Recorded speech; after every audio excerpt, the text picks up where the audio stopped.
Here's how we foam roll the hip flexors.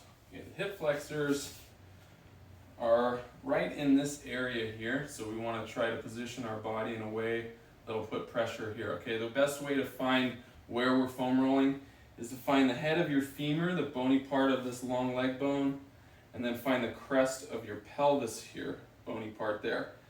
That's your upper and lower limit. We're trying to foam roll everything in between, all the way to the side and the front.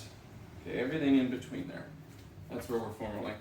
Okay, so I'm going to do my left side.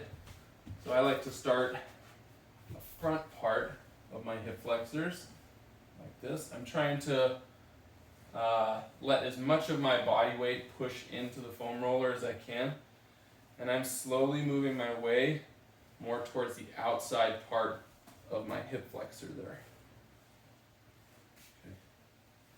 Until I made it all the way to the outside. Any areas that feel especially tight, try to stop, go a little slower, spend some more time on those. Okay? And that's foam rolling your hip flexors.